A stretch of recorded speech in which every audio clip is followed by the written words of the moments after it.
오늘 요한계시록 6장 말씀 보겠습니다. 요한계시록 6장 1절로 해서 8절 말씀까지 우리가 함께 보고 말씀을 나누겠습니다. 1절로 해서 8절 먼저 같이 읽겠습니다. 내가 봄에 어린 양이 일곱 인 중에 하나를 떼시는 그때에 내가 들으니 네 생물 중에 하나가 우레소리같이 말하되 오라 하기로 내가 이에 보니 흰 말이 있는데 그 탄 자가 활을 가졌고 면류관을 받고 나가서 이기고 또 이기려 하더라. 둘째 인을 떼실 때에 내가 들으니 둘째 생물이 말하되 오라 하더니 이에 붉은 다른 말이 나오더라. 그 탄 자가 허락을 받아 땅에서 화평을 제하여 버리며 서로 죽이게 하고 또 큰 칼을 받았더라.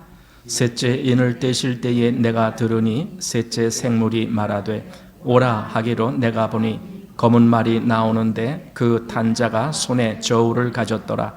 내가 네 생물 사이로서 나는 듯한 음성을 들으니 가로되 한 데나리온의 밀 한 되요 한 데나리온의 보리 석 되로다. 또 감람류와 포도주는 해치 말라 하더라. 넷째 인을 떼실 때에 내가 넷째 생물의 음성을 들으니 가로되 오라 하기로 내가 봄에 청황색 말이 나오는데 그 탄 자의 이름은 사망이니 음부가 그 뒤를 따르더라. 저희가 땅 4분 1의 권세를 얻어 검과 흉년과 사망과 땅의 짐승으로서 죽이더라. 아멘. 이제 6장 우리가 시작합니다. 6장부터 예수님이 인을 떼는, 즉 어린 양이 인을 떼는 그 시작이 나옵니다. 그래서 이제 일곱 인이 나오고 그 뒤에 사실 일곱 나팔과 일곱 대접이 나오는데 그 일곱 대접은 일곱 나팔의 그 일곱 번째 나팔에 속해 있는 거고 또 일곱 나팔은 여기 인의 일곱 번째 인 그 안에 속한 거예요. 그래서 인이 첫 번째 인부터 해서 일곱 번째 인 하면 그게 다 끝이에요. 그래서 그 일곱 번째 인의 일곱 나팔 그리고 일곱 번째 나팔 속에 일곱 대접 이렇게 속해 있는 거기 때문에 그렇게 보아야 됩니다. 그리고 전에도 우리 말씀드렸지만은 그 세대주의자들의 그 해석은 이미 그들은 요한계시록 이 앞에 4장 1절에 그 이리로 올라오라 한 그 말을 마치 교회가 들림받는 것이다라고 해석을 하기 때문에 이 뒤에 나오는 내용들은 교회와는 상관없고 오직 유대인들에게만 상관이 있고 그리고 이방인들에게 심판이 오고 이렇게 해석을 했습니다. 그들은 그러나 이제 그것은 옳지 않은 걸로 저도 보게 됩니다. 왜냐하면 사실 이 요한계시록의 가장 중요한 목적은 교회를 위해서 주신 말씀인데 그 세대주의자적인 해석을 하면은 이건 교회에게 주신 거는 상관이 없는 것 같이 보입니다.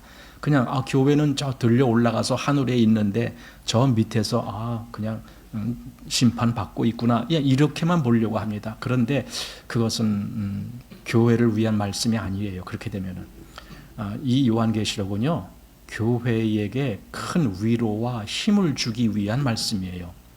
한마디로 교회요 이겨라 이거예요. 이겨라. 우리 왜 운동회 할 때 보면은 막 달리기 여러 명이 달리기 할 때 이제 그 초등학교 때 운동회 하면은 우리 가족들이 다 갔어요. 뭐 부모님도 오시고 뭐 또 이웃집 동네 사람들도 자기 아이들이 학교에 없어도 일부러 와서 한번 구경도 하고 막 그래요. 그때 막 달리기 하고 막 그럴 때 특별히 그 마지막 시간에 그 운동회 제일 끝나기 직전에 뭘 해요? 계주 달리기. 그때는 진짜 아주 그냥 열을 다해서 그냥 응원을 하는 거죠. 뭐 천군 이겨라, 백군 이겨라 하면서 막 고함 치고 가다가 앞에 가던 애가 탁 넘어지만은 그냥 와 소리 나고 또 그 뭐에 이거 저 버튼 인계하다가 뭐 떨어뜨리면은 또 그냥 막 야단 나고 그렇게. 근데요 그렇게 응원하는 거예요. 이게 요한계시록이 교회를 향해서 하나님이 응원을 주시는 거예요. 교회 보고 힘내라는 거예요. 이런 많은 우여곡절이 있는 이 상황에서 힘내라는 거예요. 그렇기 때문에 교회가 사장에서 들려 올라간다 이렇게 보는 것은 옳지 않다고 보는 것이 옳다고 봅니다. 그리고 또 제가 여러 권의 그 요한계시록에 대한 여러 그 해석하는 책들을 많이 보고 있는데 전에도 말씀드렸듯이 두 목사님 외에도 또 다른 여러 책들을 보고 있는데도 거기들도 공통적으로 이 말씀을 그렇게 해석하고 있어요. 그 세대주의자적인 해석은 문제가 있다라는 걸 말하고 있고 오직 그 세대주의자 그쪽 계통의 사람들만 그것을 주장하고 있습니다. 예를 들어 저쪽 그 어디 인천에 있는 무슨 정동수 목사님이 있는 데가 어디예요? 사랑침례교회입니까? 거기가 바로 세대주의자적인 해석을 하는 데입니다. 그래서 거기서 그 목사님도 요한계시록을 요즘 하는 것 같던데 그분의 해석이 바로 그런 문제예요. 사장에서 들려 올라간다. 우리가 이제 그래서 다른 목사님들, 다른 교회 이런 데 설교 이런 걸 들을 때 조심해야 되는 이유가 어떤 부분은 참 은혜롭게 잘 들릴 때가 있어요. 그러니까 아주 그냥 그 목사님이 모든 게 다 옳다라는 식으로 그렇게 정의를 해버리면은 나중에 잘못된 곳으로 가는데도 그걸 모르고 그냥 거기 같이 끌려가는 거예요. 그래서 그런 것을 그렇게 그냥 너무 쉽게 이렇게 이 목사님 저 목사님 막 이렇게 설교 듣고 그러는 거는 옳지 못해요. 조심해야 될 부분입니다. 저도 다른 목사님들의 설교 이런 거 듣기도 하고 보기도 하고 책도 볼 때에 그냥 한 번 보고 이 목사님 좋다 그렇게 보지 않아요. 여러 번 반복해서 다른 거와 비교해서 생각해보고 그리고서 또 그 사람의 한 편의 설교, 한 편의 한 권의 책 그걸로 끝내는 것이 아니라 예를 들어 어떤 사람이다 그러면 그 사람의 책 적어도 한 몇 권을 읽어보면서 그 사람의 신앙의 노선이 어떠냐 이런 것들을 보고 설교 같은 것도 몇 번 들어봐서 좋다 그걸로 끝낼 수 없어요. 설교도 요즘 같으면 설교가 이제 많이 나오잖아요. 그러니까 뭐 수십 편 이상을 한번 들어보면서 언제 어떻게 이상한 이야기를 할지 모르기 때문에 왜냐하면 이단이라는 말이 그렇잖아요. 이단이라는 말은 그 달을 이자에다가 끝단자라고 그러잖아요. 그래서 전체적인 모양은 다 비슷비슷한데 끝에 가서 약간 다른 소리를 하는 것 이게 뭐 이단이다 그렇기는 하는데 어쨌든 그 다른 것이 보일 때까지는 잘 모르잖아요. 그러니까 조심해야 된다는 말입니다. 자, 이제 그래서 여기 인을 뗀다라는 게 뭐냐? 결론부터 말씀드리면은요. 여기 그 어린 양이 보호자의 앉으신 이의 오른손에서 그 책을 받았습니다. 근데 그 책은 7인으로 봉해진 책입니다. 자꾸만 우리는 이걸 가시적으로 그리고 물질적인 어떤 것으로만 이렇게 해석을 하려고 하기 때문에 이게 해석이 안 되는 거예요. 7인이라는 것은 도장 이렇게 딱 해서 또 해서 딱 해서 해서 이 두루마리 책이 7번으로 이렇게 매여 있어서 딱 찍혔다. 그거 아니에요. 그렇게 되면은 그 책을 펴려면은요 7인을 동시에 다 끌어야 돼요. 그래야 그 책을 펼칠 수가 있어요. 7번 매놨는데 그 중에 하나라도 끌어지지 아니하면은 6개 끌어지고 하나가 안 끌어졌다. 그래도 그 책 못 피는 거예요. 그러니까 이건 그렇게 보는 게 아니에요. 7인이라는 것은 그 책을 통해서 이 중요한 하나님의 역사가 딱 봉인돼 있다. 그러면 봉인됐다는 말은 비밀이다 그 뜻이에요. 그런데 그것이 예수님으로 말미암아 펼쳐진다는 거예요. 단순히 책이 펴진다가 아니라 그 역사가 펼쳐진다라는 거예요. 근데 그 역사는 우리 지난번에도 나눴지만은 그 책에 과연 무엇이 있을까? 가장 중요한 것이 있어요. 그래서 임봉한 거거든요. 임봉했다라는 것은요 아주 중요한 가치가 있다 그 뜻이에요. 그렇게 중요한 가치가 있는 걸 우리는 뭐라고 보게 되느냐? 그래서 사실은 그 여기 뒤에 보면은 심판하는 내용들이 많이 나오는데 그 과연 책에 심판의 내용이 있는 거냐? 아니다 이거예요. 제일 중요한 것은 구원의 내용이 있을 것이다. 그리고 거기 우리 주 예수 그리스도로 말미암아 되어질 역사 그런 것들이 다 거기 있을 것이다. 왜냐하면은 그래야만이 주님이 그리스도께서 그 인을 떼신다. 인을 떼신단 말은 결국은 그 역사가 이루어지게 하신다 그 뜻이에요. 역사가 이루어지게 하신다. 그러니까 우리 주님만이 그럴 자격이 있는 거예요. 그 역사, 그 무슨 자격? 구원하는 자격. 쉽게 구원이라고 하지만 예수님을 통해서 이루어지는 모든 역사, 그걸 전체를 얘기하는 거예요. 그 역사가 이루어지게 하실 수 있는 분은 오직 하나님의 아들 어린 양 예수 그리스도, 그 외에는 없어요. 그래서 예수님만이 그 인을 떼기에 자격이 있다, 이렇게 말씀하는 거예요. 저한테 말씀드렸지만은 만약에 거기 심판하는 권세가 기록된, 심판하는 내용이 기록된 그런 책이라면은요, 그 심판은 예수님 기다릴 필요가 없어요. 그냥 하나님이 언제든지 천사를 보고 야 네가 그거 하나 떼라, 뭐 이렇게 얼마든지 하실 수 있어요. 왜냐하면 천사들이 하나님이 시키는 대로 다 하는 것이 천사 아닙니까? 그러니까 천사 보고 네가 그 인을 떼라. 그래서 그 말이 뭐냐면은 천사도 심판할 만한 권세가 있다, 그 뜻이에요. 그래서 인을 뗄 자격이 있는 거예요. 그러나 구원에 관한 말한다면은 천사는 인을 뗄 자격이 없어요. 왜냐하면 천사는 우리를 구원해 주지 못하기 때문에. 그래서 오직 어린 양, 하나님의 아들 예수 그리스도만이 그 인을 뗀다, 이렇게 이야기가 나오는 겁니다. 그래서 이 인을 떼는 것이 지금 이제 지난번에도 보았지만은 우리 요한계시록 보면서 어떤 때는 창세기로부터 이렇게 쭉 이어지는 뭐 그런 것도 보게 되고 막 이렇게, 그러니까 요한계시록은 시간을 과거로부터 왔다 갔다 또 미래도 왔다 갔다 막 이렇게 하는 거지, 이렇게 차근차근히 지금부터 이렇게 하나 둘 셋 이렇게 나가는 게 아니에요. 그렇기 때문에 시간 개념에 묶여 있으면 안 돼요. 요한계시록은 시간을 초월을 해야 돼요. 마치 하나님께는 시간이 전혀 하나님을 메어놓지 못하잖아요. 하나님은 초월하신 분이잖아요. 그래서 전에도 계시고 이제도 계시고 뭐 장차 올 자요, 뭐 이렇게 과거 현재 미래가 다 그분에게는 그냥 다 현재예요. 이렇게 역사하시는 분, 마치 그 입장에서 요한계시록을 해석하는 거예요. 그렇게 됐을 때 결국은 인을 뗀다라는 것이 뭐냐 했을 때 이 가장 중요한 핵심이에요. 하나님의 구원에 이것이 막혀 있다가 어느 순간에 뻥 뚫린 그 시간이 있었단 말이에요. 그게 뭐냐면 십자가예요. 그 인을 뗀 거예요, 그게. 그러나 우리는 뭐 인이 뭐 일곱 개로 돼 있고 이렇게 하는데, 그거는 시간의 어떤 역사가 됐을 때 저절로 되는 거지, 그 실제로 이루어지는 그 자격은 예수님의 십자가로부터 다 이루어진 거예요.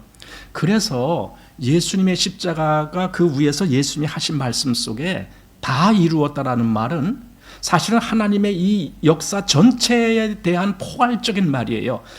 이 땅에서는 시간이 지나야 다 이루어져요. 아직도 미래에 되어질 일은 아직 안 이루어졌어요. 그러나 하나님의 입장에서는 다 이루어진 거예요. 이미 주님이 그 십자가에서 모든 막힌 담을 다 허셨다면은, 이미 그 인을 다 떼셨다면은 그 이후에 되어질 일이라도 이미 다 이루어진 거나 마찬가지예요. 그래서 지난번에 우리가 하나님 편에 있는, 하나님의 그 보호자 좌우에 있는 거나 마찬가지다. 거기 그 24장로들이 있잖아요. 구약과 신약의 전체를 대변하는, 구약의 이스라엘의 12지파와 신약의 12사도를 대변하는 24장로가 그 위에 있다. 그건 어쩌면 교회의 어떤 대표자들이다. 이미 하나님 보좌에 이미 가 있는 거예요. 그 입장에서도 볼 수 있어. 그러나 사실 우리는 지금 거기에 가 있지는 않잖아요. 사실은 여기 있잖아요. 그런데 하나님 편에서는 거기 가 있는 거와 똑같은 거예요. 하나님은 그렇게 보신다 이거죠. 그래서 일곱 인에 여기 차례로 뭐 첫 번째 인, 두 번째 인, 세 번째 인 이렇게 떼시는데, 그게 시간적인 개념이 아니에요. 시간적으로 이제 첫 번째 인 뗐으니까 조금 있다가 또 두 번째 인 떼시겠구나, 이런 개념이 아니에요. 그냥 그 어떤 사건을 이렇게 하나하나씩 설명하기 위해서 그냥 그렇게 말한 것뿐이에요. 그러나 그 모든 것은 사실 예수님의 십자가로 말미암아 다 연결이 된 사건들이에요. 그러니까 십자가에서 예수님이 죽으시고 부활하셨다, 그러면 사실 이 모든 일은 다 끝난 거예요. 그런데 이 땅에서는 시간이 가야만이 끝나, 이렇게 되는 거예요. 그래서 시간이 완전히 가야만이 나중에 하나님 나라가 완성되는 겁니다. 궁극적으로 하나님의 목적은 하나님 나라의 완성입니다. 그 주기도문이죠. 예수님이 가르쳐 주신 기도에 뜻이 하늘에서 이루어진 것 같이 땅에서도 이루어지다, 이걸 기도하라라고 가르쳐 주신 거예요. 그걸 기도하라니, 뜻이 하늘에서 이룬 것 같이, 뜻은 하늘에서 이뤘습니다. 즉 하나님의 모든 계획은 완성됐습니다. 하늘에서는요 이미 저 끝 마지막까지 다 완성된 거예요. 이게 뜻이 하늘에서 이룬 겁니다. 그런데 이 땅에서는 시간이 지나야만이 이루어져요. 그래서 뜻이 이미 하늘에서 이루어졌지만 이 땅에서 그것이 그대로 이루어지기를 원합니다 라고 기도를 하라는 거예요. 성도들의 기도가 바로 거기에 있는 거예요. 성도들의 기도는 하나님의 나라를 위해서. 그래서 너희는 먼저 그의 나라와 그의 의를 구하라 이렇게 말씀하시는 거예요. 성도들이 그걸 위해서 기도하라. 그걸 위해서 기도한다는 말이 무슨 뜻이냐면요, 성도들의 마음이 하나님과 하나가 된다 그 뜻이에요. 기도는 그런 겁니다. 여러분, 기도를 자꾸만 나에게 뭐 해달라 이걸 기도라고 생각하면 안 됩니다.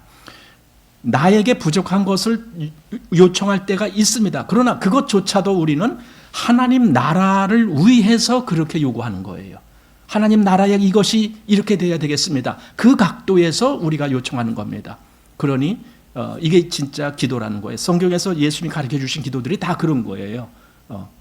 그런데 오늘날 기독교계에서 기도하는 걸 들어보면은 다 자기 것만 구하고 있잖아요. 자기 목적, 그걸 구하고 있잖아요. 그걸 기도라고 했잖아요. 그러니까 너무나 이게 차이가 난다라는 거예요.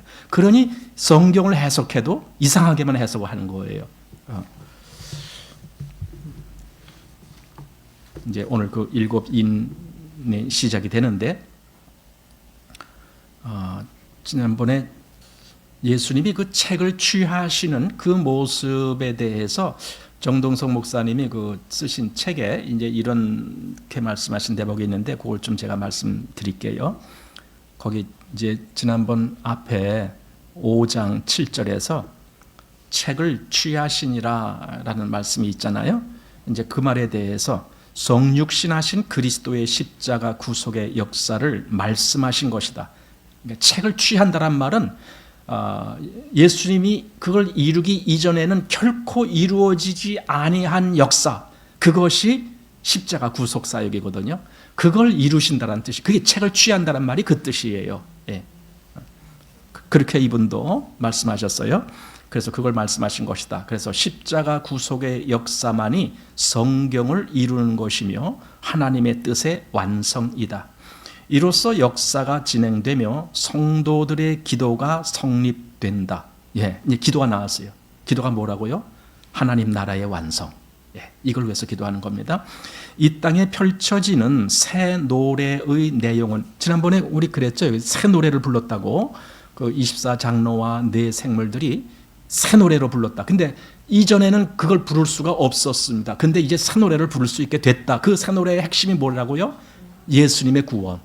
그래서 그 이전에는 하나님 보좌에 앉으신 이에게만 찬송을 돌렸는데 이제 예수님이 그 책을 딱 취하시고 나니까 이제 구원이 이루어지는 거잖아요.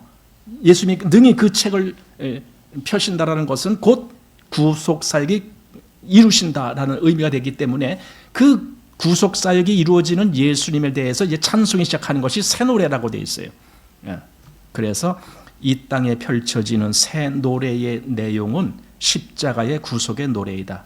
이로 인하여 네 생물과 24장로들 또 천군 천사와 만물이 십자가에서 죽으시고 부활하신 어린 양 예수 그리스도께 찬송과 경배를 드린 내용들이다. 그게 새 노래예요. 새 노래. 우리도 사실은 새 노래를 부르는 자들이에요. 그래서 왜? 이미 구원이 완성된 것을 노래하는 거니까. 자, 요한계시록은 7인, 7나팔, 7대접으로 구성되었다. 이는 봉하여 인을 쳐놓은 것으로 사람이 알 수 없는 비밀이며 하나님만 아시는 예정된 하나님의 계획이라. 그런데 그 계획이 결국은 예수님의 구속사역이에요. 그런데 그 구속사역은 왜 필요했느냐? 하나님 나라의 완성을 위해서 필요한 거예요. 그게 가장 핵심적인 내용이다 그 말입니다.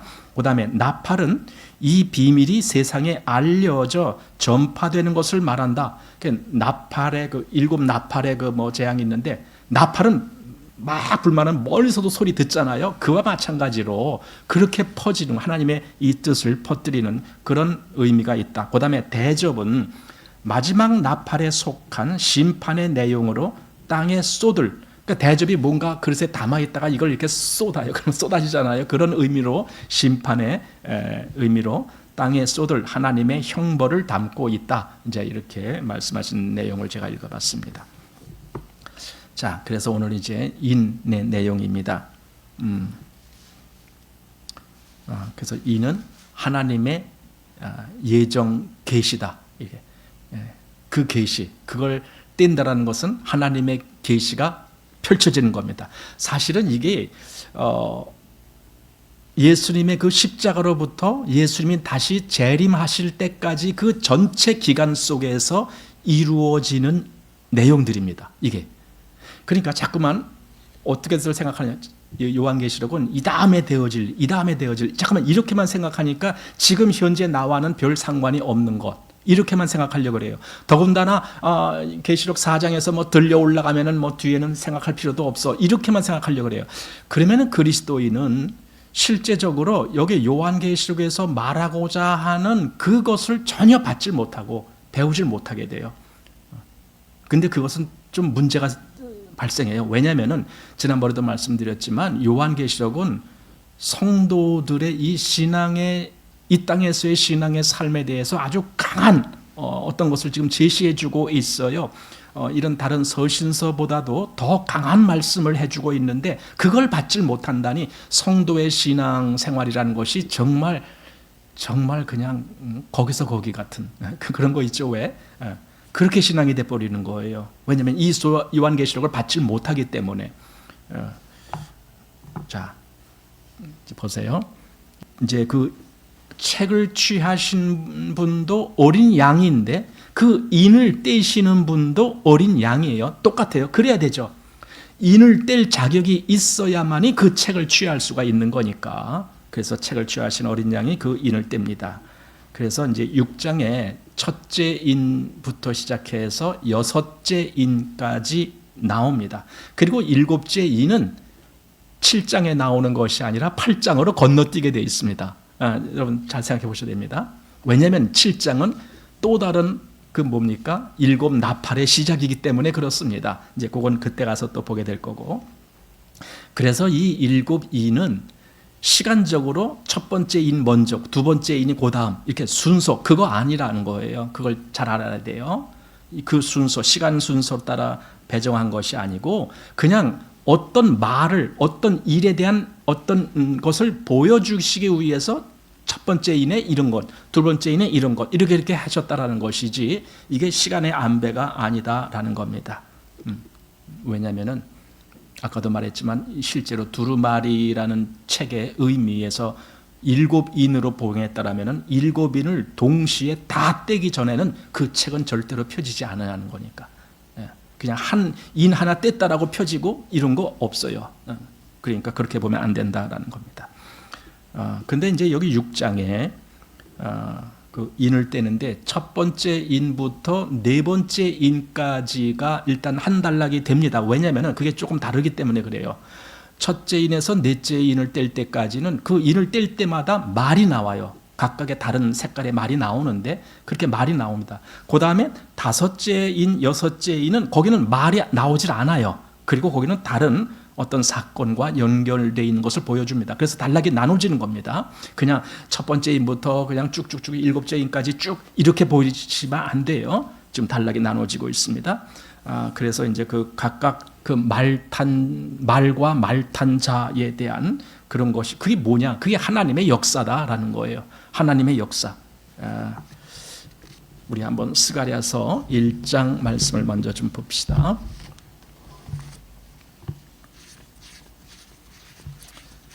그 뭡니까?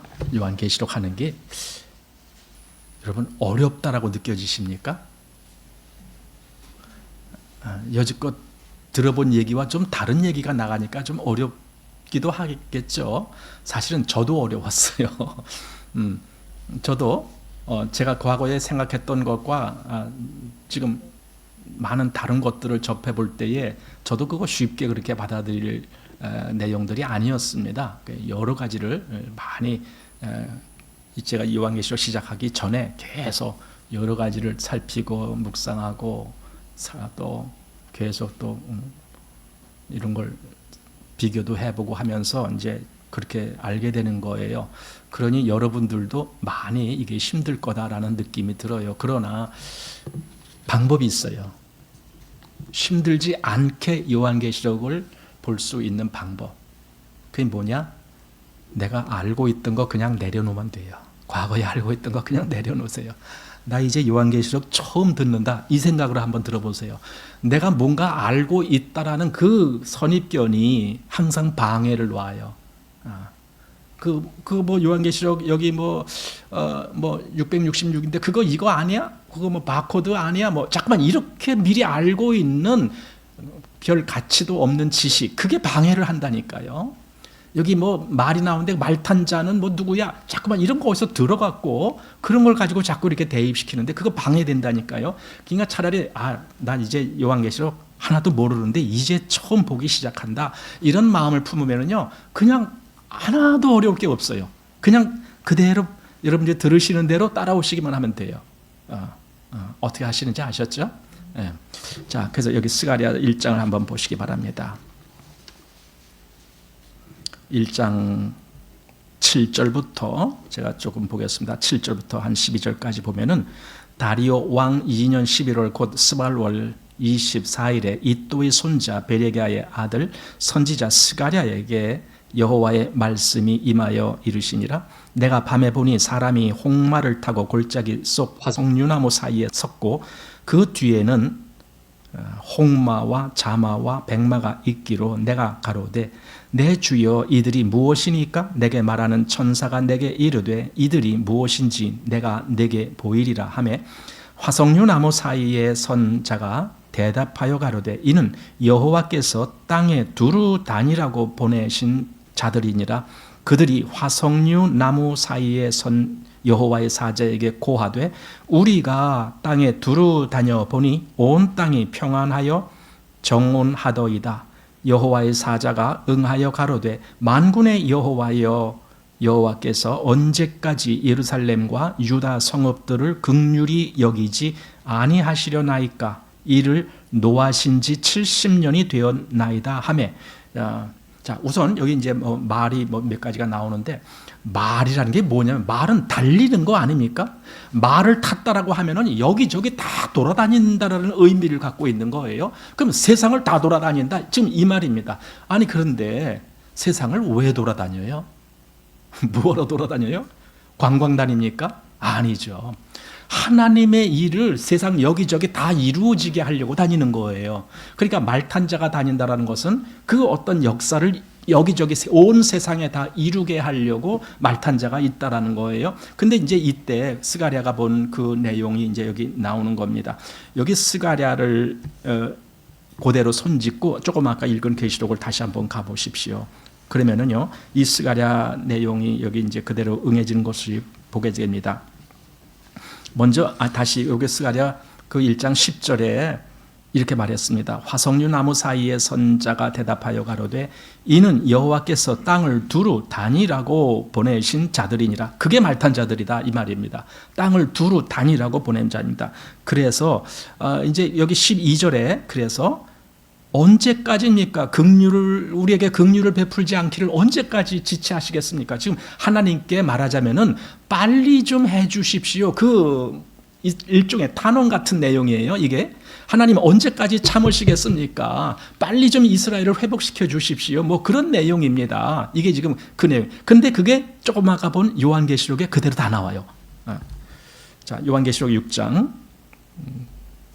읽지는 않았지만은 9절 말씀을 한번 보십시오.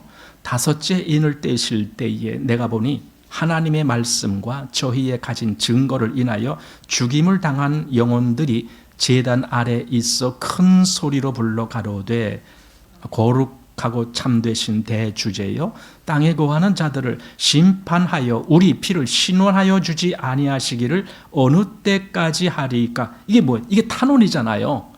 조금 아까 스가랴서에서 나온 말씀과 거의 비슷해요. 스가랴는 이스라엘이 바벨론에 잡혀가서, 사실 이 스가랴 때는 이미 바벨론도 끝나고 바사 왕국이 있었을 때 그때 내용이거든요.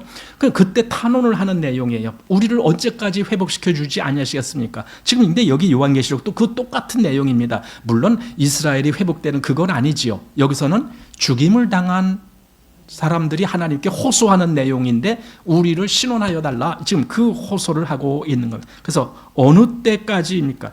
결국은 이것은 단순하게 내가 이렇게 억울하게 죽었으니까 내 원수를 갚아주십시오. 그 얘기 아니에요. 이스라엘이 바벨론에 그리고 바사에 잡혀 있다가 다시 이스라엘 나라로 와야 되는 것은요, 이스라엘에게 하나님이 은총을 베풀었다. 그걸로 보면 안 돼요. 하나님의 전체 역사가 완성되어 가는 방법이다. 그게 이렇게 봐야 돼요. 즉 하나님 나라의 완성이다라는 뜻입니다. 그걸 위해서 이스라엘은 반드시 돌아와야 돼요.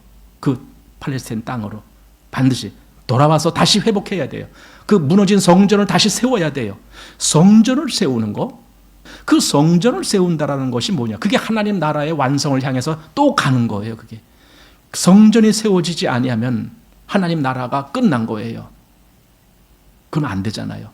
그래서 이스라엘이 가는 것도 또 거기서 가서 또 뭐 성전을 지으는 것도 다 이제 스가랴 이 뒤에 보면 그 내용이 또 나올 거예요. 다 그게 하나님 나라의 완성을 위해서 가는 겁니다. 그렇다면 여기 지금 요한계시록에서 우리 죽임에 대해서 언제까지 신원 안 해주시겠습니까? 라고 탄원하는 것도 역시 이게 하나님 나라의 완성을 위해서, 그 하나님 나라의 완성을 하는 게 뭡니까? 그러니까 심판이 있는 거예요. 하나님 나라의 완성을 위해서. 여기 언제까지 신원하여 주지 아니하시겠나이까? 그래서 하나님이 그래 다 이렇게 한다. 그걸 보여주는 게 심판이에요. 그래서 하나님 나라를 속히 완성해 주십시오 하고 다시 우리 스가랴 가봅니다. 이제 6장으로 가봅니다. 6장 1절 말씀 보면은 내가 또 눈을 들어 본즉 네 병거가 두 산 사이에서 나왔는데 그 산은 놋산이더라. 첫째 병거는 홍마들이, 둘째 병거는 흑마들이, 셋째 병거는 백마들이, 넷째 병거는 어룽지고 건장한 말들이 메었는지라. 그래서 여기서 또 그 온 세상에 되어지는 어떤 역사가 있다라는 걸 그걸 말해주는 겁니다. 예. 지금 뭐 이걸 지금 다 설명할 수는 없으니까 여기 그 5절에 보면은 이게 바로 하늘의 네 바람이다라고. 그러니까 네 바람은 사방팔방으로 다 부는 바람이에요. 그러니까 이게 하나님의 역사가 온 세상에 이렇게 펼쳐지는 그 의미겠구나라고 이제 보게 되는 겁니다. 그것이 여기 이제 그 말탄 그런 의미가 있습니다. 자, 그래서 다시 요한계시록으로 옵니다. 첫 번째로 이제 그 어린 양이 7인 중에 하나를 떼는 거예요. 7인 중에 하나를 뗀 거예요. 이게 뭐냐면은 뭔가 역사를 이루어지게 하신다. 지금 그 뜻이에요. 역사를 이루어지게 하신다. 그런데 내가 들으니 네 생물 중에 하나가 우레 소리같이 말하되 오라 하기로. 둘째인과 셋째인, 넷째인 그때는 이런 우레 같은 소리는 아니에요. 그냥 오라예요. 근데 첫 번째는 이렇게 우레 같은 소리로 오라 해요. 그러니까 뭔가 첫 번째인이 다르다는 거예요. 둘째, 셋째, 넷째와 다르게 그렇게 나옵니다. 그래서 오라 하기로 내가 이에 보니 흰 말이 있는데 그 탄 자가 활을 가졌고 면류관을 받고 나가서 이기고 또 이기려 하더라. 자, 여기 흰 말이 나왔는데 흰 말과 그 탄 자가 누구냐? 이제 이런 것에 대해서 약간 좀 의견들이 이렇게 나눕니다. 우선 여기 흰 말과 그 탄 자를 사단의 세력으로 보는 해석이 있습니다. 이 세상에서 뭐 여러 가지 난잡한 이런 일들 그런 것을 일으키는 그렇게 보는 사람도 있습니다. 그러나 더 많은 책들에서 어떻게 보고 있냐면 이게 그리스도다 이렇게 봅니다. 이게 그리스도다. 그래서 그 뒤에 나오는 둘째인 셋째인 때와는 다르게 큰 소리로 부른 이유가 있었다. 왜? 그들과 구별되게 하기 때문에 그렇다라는 겁니다. 그래서 이 7인을 떼시는 것이 가만히 보니까 예수님이 마태복음 24장에서 이 세상 끝날에 어떤 일이 있을 것입니까? 라고 했을 때 그걸 말씀하시는 대목이 나오잖아요. 그 내용과 비교를 해보면 아주 거기에 이것이 유사하게 맞아 들어가고 있다는 걸 보게 됩니다. 자, 거기를 한번 여기 그대로 요한계시록 6장과 마태복음 24장을 번갈아서 볼 테니까 양쪽에 이렇게 한번 손가락을 끼고 왔다 갔다 하면서 보겠습니다. 지금 요한계시록 6장 1절 2절에 첫 번째 인을 뗐습니다. 첫 번째 인을 떼니까 거기서 흰 말이 나오고 말탄 자가 나오고, 그리고 그 말탄 자가 활이라는 것은 싸울 때 사용하는 무기죠. 그러니까 뭔가 싸운다는 거예요. 활을 가졌다는 것은 싸운다는 거예요. 근데 결과가 어떻게 되느냐? 이기고 또 이기려고 하더라, 이거예요. 첫 번째 이기고 그리고 또 이기려고 한다. 그 말이 뭐냐면 첫 번째 이긴 것이 뭐냐? 그게 십자가예요. 골로새서에서 있는 말씀처럼 예수님은 십자가로 승리하신 거예요. 그런데 십자가로 승리하신 걸로 끝이 아니고 마지막 하나님 나라가 완성되기까지의 그 모든 과정에서도 이기셔야 돼요. 근데 그 두 번째 이기려 한다는 것은 그건 또 다른 말로 하면은 복음 전파도 돼요. 복음 전파로 인해서 많은 구원받은 사람들이 자꾸 나와서 하나님 나라가 채워지는 그 일이 있어야 되는 거예요. 그게 또 이기려고 한다. 그러니까 첫 번째 이기고, 그건 이미 십자가에서 이기신 거고, 두 번째 또 이기려 한다는 것은 계속 이 끝날까지 그리스도께서 계속 그 역사를 하신다. 오늘날 우리가 이렇게 구원받고 우리가 이렇게 복음 안에서 또 우리가 복음을 위해서 사는 이유도 계속 그리스도의 이김이 우리를 통해서 나타나게 하려고 그러는 거예요. 그리스도의 이김이. 자, 그래서 마태복음 24장 14절 말씀을 보십시오. 이 천국 복음이 모든 민족에게 증거되기 위하여 온 세상에 전파되리니 그제야 끝이 오리라. 그러니까 천국 복음이 모든 민족에게 증거되기 위하여 온 세상에 전파된다. 이게 또 이긴다, 그 뜻이에요. 복음이 전파되지 못하고 중간에 막혀버린다. 사실 그런 시도가 많았잖아요. 사단은 복음 증거가 되지 못하게 하려고 많은 방해를 하고 그러잖아요. 그래서 그리스도인들을 죽이기도 하고 막 그러잖아요. 그러니까 복음 증거를 막았는데도 불구하고 그리스도는 또 이기신 거예요. 그래서 계속 복음이 온 세상에 전파되는 그 역사, 이게 이기는 역사예요. 자, 그 다음에 이제 요한계시록 6장 3절 4절 말씀을 보시면은 둘째 인을 떼실 때가 나옵니다. 요한계시록 6장 3절, 둘째 인을 떼실 때에 내가 들으니 둘째 생물이 말하되 오라 하더니 이에 붉은 다른 말이 나오더라. 그러니까 다른이라는 말을 굳이 쓴 것은 앞에와는 좀 차별된다라는 의미가 있는 겁니다. 붉은 다른 말이 나오더라. 그 탄 자가 허락을 받아 땅에서 화평을 제하여 버리며 서로 죽이게 하고 또 큰 칼을 받았더라. 이렇게 됩니다.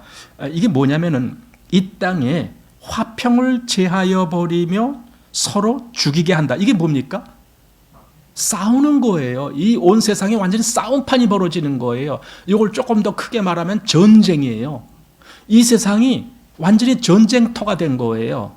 그리고 지금 우리가 보는 거 요즘 얼마나 전쟁, 여러분 우리나라도 사실은요 언제 어떤 일이 있을지 모르는, 지금 아주 어떻게 보면은 솔직히 아주 위험한 시기예요 지금이. 왜냐하면은 저 북한에서 그 권세 잡은 사람이 정신이, 그 사람이 온전한 사람입니까? 그렇지 않잖아요. 우리가 제일 무서워하는 거는 정신병자 같이 언제 무슨 일을 저지를지 모르는 사람, 이런 사람들이 위험한 거 아닙니까? 근데 북한에서 권력을 잡은 자가 바로 그런 사람이라고요. 그러니까 언제 그 심술이 한번 터질지 모르는 거예요. 예. 우리나라가 지금 그 상태에 있다. 더군다나 요 최근에 와서 자기가 이제는 남조선이라고 안 불러요. 대한민국이라고 불러줘요. 그게 뭐냐? 이제 너희는 우리와는 완전히 끝났다 이거야. 전에는 너희나 우리나 한 민족이기 때문에 남조선, 북조선 뭐 이런 식으로 했는데 이제는 너희는 우리와는 끝났어. 한마디로 이제는 완전히 이제 남남이야. 그러니 우리 언제든지 너희 칠 거야. 그래서 뭐 남한을 평정시키겠다. 뭐 그런 말을 하더라고요. 평정시키겠다. 그래서 자기 뭐 북조선 거기에다 뭐 속하는 그런 나라로 만들겠다. 뭐 이런 식으로. 그러니까 북한은요, 여지껏 남북한이 나눈 다음에 여지껏 북한에서 준비한 것은 전쟁 준비만 한 거예요. 우리는 그게 아니잖아요. 물론 우리도 전쟁을 생각하지만 우리도 여러 가지 산업을 발전시키고 그래서 국민들이 어떻게 하면 더 편안하고 잘 살 수 있을까 늘 이런 데 신경 쓰고 하다 보니까 오히려 전쟁 준비에는 소홀히 할 수밖에 없는 거죠. 근데 북한은 밥만 먹고 잠만 자고 그것만 준비한 거예요, 여지껏. 그러니 얼마나 그들이 그걸 우리가 아무리 경제적으로 우월하다라고 해도요, 북한에는 무기적으로 물론 핵무기를 빼놔도요, 지금 북한이 러시아한테 준 그 미사일, 뭐 로켓, 뭐 이런 걸 보세요. 그것 때문에 러시아가 갑자기 딱 이렇게 살아났다니까요. 북한에서 그거 주기 전에는요, 러시아가 빌빌거렸어요. 무기가 다 떨어져 갖고. 그런데 북한에서 김정은하고 푸틴하고 이렇게 만나서 회담하고 나서 그때 다 거래했겠죠. 우리가 이렇게 줄 테니까 니네는 우리한테 이렇게 줘라. 그래서 그 다음에 북한에서는 또 뭐 했어요? 막 그 미사일 쏘잖아요.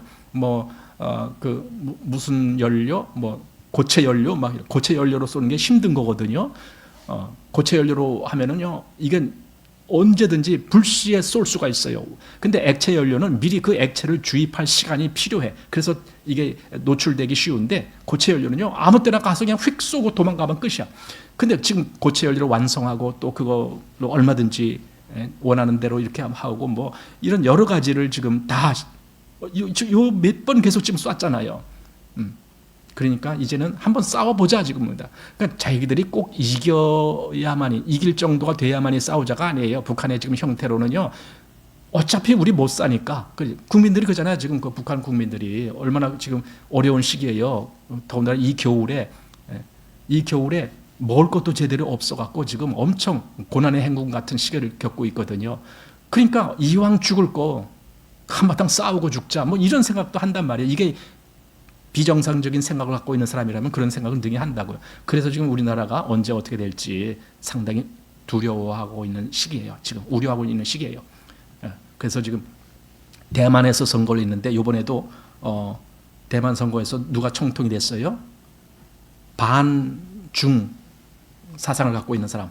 그래서 뭡니까? 우리는 중국하고는 거래 안 해. 우리는 독립된 나라야. 이러면은 또 중국에서 또 사실은 반감이 더 세게 지겠죠. 니네 그래? 그럼 한번 혼나봐라. 뭐 이럴 수도 있겠죠. 하여튼 그러고 있어요.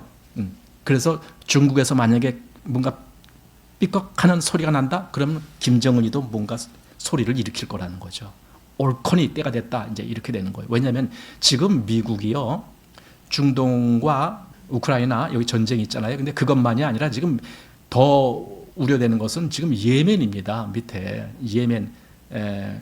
예멘이 그 홍해로 들어가는 막 유조선, 우리나라에서 지난 12월 24일인가 우리나라 저 포항이요 그쪽에서 출항한 배가 지금 거기 가다 거기서 미사일 맞았어요. 물론 그 배는 미국 소속의 배예요. 근데 그게 이스라엘의 아카바 항으로 가는 배인데 아마 철광석 이런 걸 실었겠죠. 철광석이 아니라 뭐 철제물 이런 걸 실었겠죠. 그 포항 쪽에서. 그러니까 그게 가다가 지금 미사일 맞아갖고요. 다행히 가라앉지는 않고 지금 어떻게 하고 있는 것 같아요. 그 예멘 반군이 쏜 거예요. 그런데 그 예멘 반군을 후티군이라고 부르죠. 근데 미국이 아무것도 못해요. 얼마 전에 뭐 미국과 영국이 예멘의 후티 반군을 공격했다라고 하는데요, 하나도 효과도 없어요. 더 살랐다고 해요. 이란이 요번에 또 어제 또 뭘 했냐면은 이쪽 파키스탄 쪽에 있는, 그것도 파키스탄 정부군이 있는 데가 아니고 파키스탄도 거기에 일종의 그 반군 같은 세력이 있는 데가 있어요. 거기다 폭격을 했어요. 이란 옆에가 이제 파키스탄이거든요. 그리고 그 위에는 아프가니스탄 이렇게 돼 있거든요. 근데 그 파키스탄 얼면이 남의 나라입니다. 남의 나라에 미사일을 쏴버렸어요. 물론 파키스탄하고 이란하고는 그래도 좋은 관계를 유지하고 있는 사이입니다. 그럼에도 불구하고 지금 일이 그렇게 터가고 있습니다. 한마디로 거기서 어떤 전쟁이 어떻게 일어나도 그 하나도 이상한 것이 아닙니다. 그런데 문제는 그동안에 온 세계를 뭔가 질서를 잡고 통제하고 있던 그 미국이라는 나라가 지금 뭐 하고 있느냐? 아무것도 못해요. 아무것도 못해요.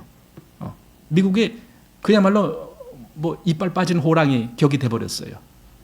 그리고 그 사람들은 지금 정신이 어디가 있느냐? 곧 있을 대통령 선거 그것만 생각하고 있어요. 그러니까 우리나라도 정신 차리라는 거죠, 사람들이. 왜냐하면 미국 믿고 있다가는 니네 북한한테 넘어가 이 뜻이에요. 북한의 핵폭탄 같은 거, 아니 솔직히 핵폭탄 하나만 딱 서울에 쐈다고 생각해 봅시다. 그리고는 말하는 거예요.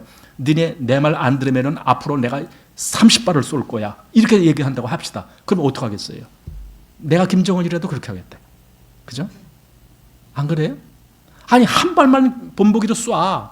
그리고는 딱 얘기하는 거야.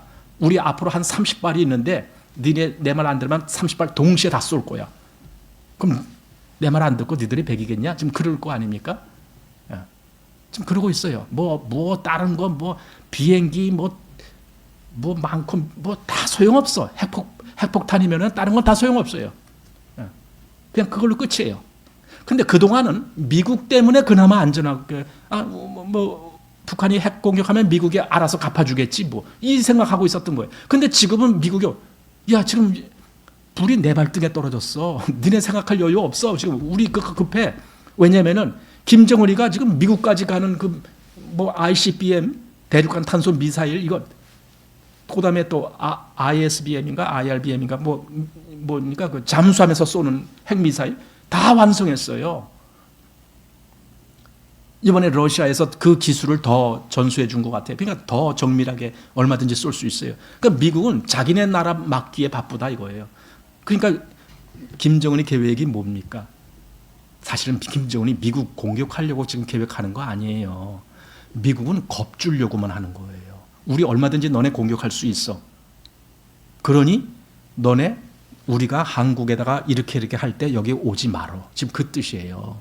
한국 오면은 니들이 만약에 한국 도와주려고 이렇게 오면은 우리는 니네 본토를 공격할 거야. 그러나 오지 않으면 우린 니네 공격 안 해. 이겁니다. 그럼 미국 입장에서 어떡하겠어요? 여러분이 미국인이라면 어떡하겠어요? 네. 한국 도와주러 갈까요? 지금도 이스라엘이 그러고 있을 때 미국에서 뭐라고 했어요? 이스라엘 보고 야 싸우지 마라. 왜? 거기 우리까지 끼어들어가면 귀찮아져. 그러니까 우리 안 끼어들 테니까 니네 싸우지 마라. 계속 이러고 있잖아요. 우크라이나도 거기도 제대로 도와주지도 못하고 있잖아요. 그 옛날 미국이 아니라니까요. 그래서 한국은 정신 차려야 돼요. 이제 괜히 미국에 기대려고 생각하면 안 돼요. 그래서 빨리 우리가 다른 어떤 경제적인 제재를 국제적으로 경제적인 제재를 받는 한이 있더라도 우리도 핵 개발을 빨리 해야 된다는 거예요. 최소한 대등한 위치에 있어야 되잖아요. 북이랑. 그런데 국회의원 중에 누가 그런 거 우리도 이렇게 합시다 하는 국회의원 누가 있어요? 전부 자기 당선되느냐 못 되느냐 그것만 정신 쓰고 있지. 자, 쓸데없는 얘기했습니다. 자, 둘째인 세상의 전쟁, 바로 그 전쟁 얘기하다가 지금 그 둘째인 뭐냐면은 둘째인을 뗄 때가 이 세상에 화평을 제한다. 평화가 없어지고 그리고 서로 죽이는 거예요. 이게 전쟁이란 말이죠. 근데요, 그래서 이것을 마지막 때 가면 전쟁이 일어날 거야. 그런데 물론 이것이 있습니다. 마지막 때가 더 가까워질수록 여기 나오는 이런 증상들이 더 심각해진다는 건 맞아요. 그렇지만은 이 일은 이미 시작이 됐어요. 예수님이 이 세상에 온 이후로, 그러니까 예수님이 이 첫 번째 오신 초림이라고 하는 초림부터 시작해서 예수님의 재림 마지막 때까지 이 요한계시록에 나오는 7인이 다 떼어지는 거예요. 그러니까 마지막 때에 가서만이 7인이 떼어지는 것이 아니라 이미 십자가로부터 그게 시작됐다니까요. 왜 시작됐느냐? 십자가는 뭡니까? 하나님의 역사고 하나님의 구원의 역사예요. 그럼 하나님의 구원의 역사가 딱 펼쳐졌는데 사단이 가만히 있어요? 대들어야지. 그게 이 인 뗀 거 이 모습이라니까요. 첫 번째 인이 흰 말이 나와요. 그거 주님입니다. 예수님이 면류관을 얻고 이기고 또 이기려 하더라. 이게 예수님을 얘기하는 거예요. 십자가에서 이기셨고 그리고 마지막 때까지 완성할 때까지 이기려 하더라. 그러니까 그 다음부터 무슨 말이 나옵니까? 붉은 말, 검은 말, 그다음에 청황색 말, 이런 말들이 뭐 하는 겁니까? 앞에 나오는 그 흰 말이 한 것을 대적하는 거예요. 말하자면 방해하는 거예요. 이때 성도들이 사실은 예수님이 이긴다고 계속 또 이기려 한다고 예수님이 직접 가서 이렇게 하는 게 아니라 예수님의 역사는 그리스도인들을 통해서 역사하시는 거예요. 전도도 그리스도인을 통해서 그래서 하는 거라니까요. 우리가 예수님을 승리하는 예수님으로 계속 그렇게 나가게 하려면 우리가 마땅히 그 일을 해야 되는 거예요. 그리스도인으로서. 그래야 이기는 거예요. 그런데 그걸 방해하는 자가 사단의 세력이라고요. 그것은 예수님의 초림부터 계속 그것이 진행되어 왔고 지금 이 끝을 향해 갈수록 점점 더 강해지는 거죠. 그러니까 우리 시대도 그것이 지금 계속 있는 거예요. 자, 그래서 이 전쟁이 어떻게 됩니까? 마태복음 이제 거기도 손가락 계속 펴고 있어요. 마태복음 24장 6절 말씀 보십시오.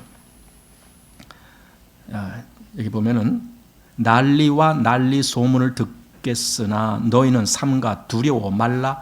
이런 일이 있어야 하되 끝은 아직 아니니라. 예. 그리고 7절 민족이 민족을 나라가 나라를 대적하여 일어나겠고 처처에 기근과 지진이 있으리라. 이게 뭡니까? 여기 가장 대표적인 것이 난리와 난리 소문. 우리 번역에는 난리와 난리 소문이라고 되어 있는데 영어 버전을 한번 보십시오.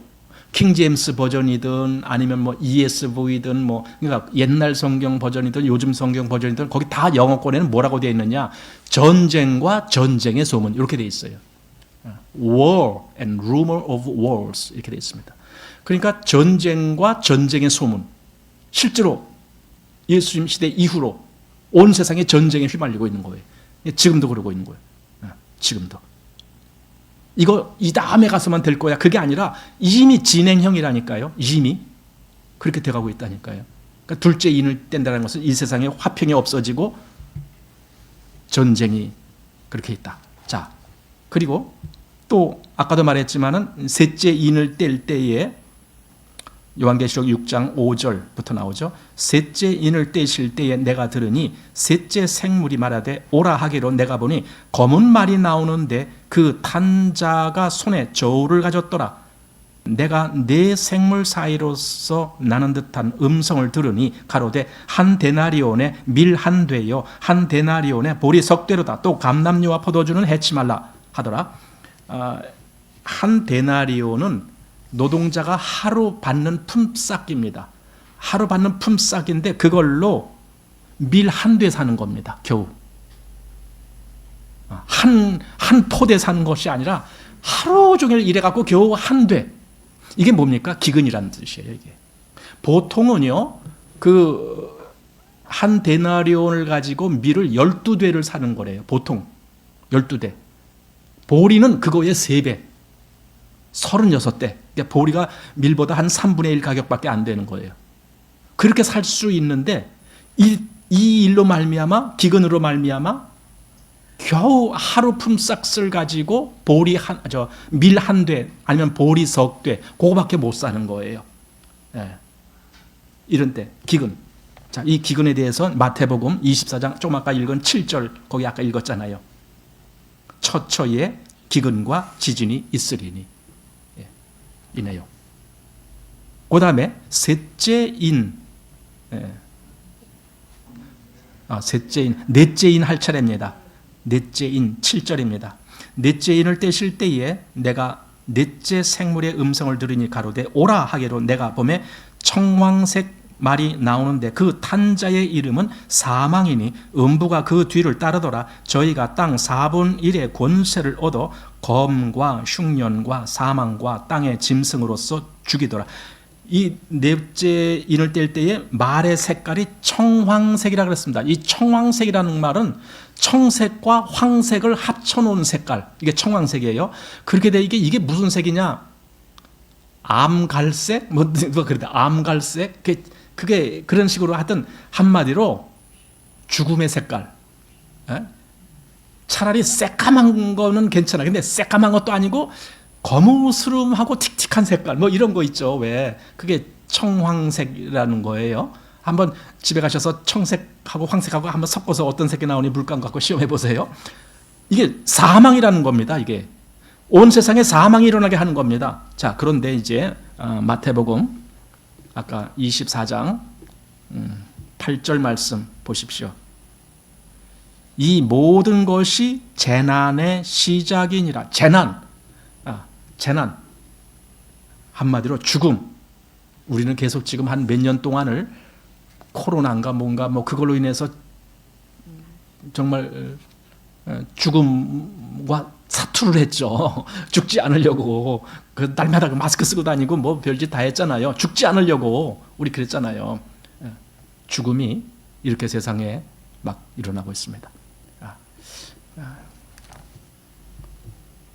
그 다음에 이제 다섯째 인, 여섯째 인까지 좀 봐야 좋겠는데, 다섯째 인은 9절에서 11절에 나오는 말인데 오늘 읽지는 않았지만은 아까도 말씀드린 왜 우리를 빨리 신원하여 주지 아니하십니까? 이 얘기인데 이게 24장 보면은 24장 9절 말씀 보십시오. 그때 사람들이 너희를 환난에 넘겨주겠으며 너희를 죽이리니 너희가 내 이름을 위하여 모든 민족에게 미움을 받으리라. 이렇게 된 그리스도인들이 이런 경험을 하게 돼요. 그러니까 금방 와서 우리를 갚아주시는 것이 아니라 우리로 하여금 많은 환난을 겪어 나가도록 그냥 내버려둬요. 어떻게 보면은. 근데 사실은 그게 그냥 내버려두는 것이 아니라 거기서 인내를 배우는 거예요. 그리고 더 진짜 알곡이 나오게 만드는 거예요.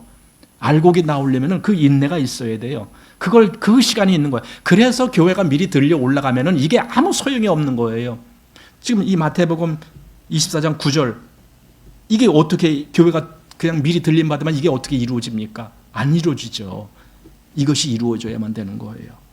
그게 다섯째 인입니다. 그리고 여섯째 인 요한계시록 6장 12절부터 거기 보십시오. 12절부터 내가 보니 여섯째 인을 떼실 때에 큰 지진이 나며 해가 총담같이 검어지고 온 달이 피같이 되며 하늘의 별들이 무화과 나무 대풍같이 흔들려 선과 실이 떨어지는 것 같이 땅에 떨어지며 하늘은 종이축이 말리는 것 같이 떠나가고 각 산과 섬이 제자리에서 옮기우매 땅의 임금들과 왕족들과 장군들과 부자들과 강한 자들과 각 종과 자주자가 굴과 산 바위 틈에 숨어 산과 바위에게 이르되 우리 위에 떨어져 보호자의 앉으신 이의 낯에서 어린 양의 진노에서 우리를 가리우라. 그들의 진노의 큰 날이 이르렀으니 누가 능히 서리오 하더라. 이게 마지막 큰 재앙, 말하자면 이 세상 끝입니다. 이게 끝에 벌어질 재앙, 그것이 지금 예수님이 미리 말씀하신 겁니다. 그런데 이것이 지금 여기 마태복음 24장 29절에부터 나와요. 마태복음 24장 29절 보십시오. 그날 환난 후에 즉시 해가 어두워지며 달이 빛을 내지 아니하며 별들이 하늘에서 떨어지며 하늘의 권능들이 흔들리리라. 좀 아까 읽은 거죠. 요한계시록에서 그대로 지금 됐다고요. 그때에 인자의 징조가 하늘에서 보이겠고 그때에 땅의 모든 족속이 통곡하며 그들이 인자가 구름을 타고 능력과 큰 영광으로 오는 것을 보리라. 저가 큰 나팔 소리와 함께 천사들을 보내리니 저희가 그 택하신 자들을 하늘 이 끝에서 저 끝까지 사방에서 모으리라. 택하신 자들을 이때 모으는 거예요. 이게 보입니까 지금? 이 모든 마지막 때 그 환난이 다 지나가고, 그러니까 성도들도 환난을 다 겪는다니까요. 겪어요. 그러면서도 과연 믿음을 지키는 자들인가? 이것이 테스트되는 거예요. 알곡이 테스트되는 거예요. 여러분, 신앙은 결코 그렇게 거저 먹는 게 아니에요. 우리가 하나님께 믿기만 하면 돼, 믿기만 하면 돼 이렇게 말하는데 믿는 게 뭡니까? 믿는다는 게 죽을 때까지 하나님을 지지하는 거예요. 그게 믿는 거예요. 그러니까 이런 모든 환난 속에서도, 그 모든 어려움 속에서도 믿음을 포기하지 않는 거예요. 이게 믿는 거예요. 그런 사람이 결국은 불러 모아지는 거예요. 이게 인입니다. 그리고 이제 일곱째 인은 그 다음에 뭡니까? 그 일곱 나팔과 관련이 있기 때문에 그건 이제 또 다음으로 하게 되고입니다. 오늘은 그냥 여기 여섯째 인까지 잠깐 보았지만은 더 자세히는 다음에 또 우리가 시간을 내서 보아야 되겠습니다. 자, 이렇게 해서 마치겠습니다.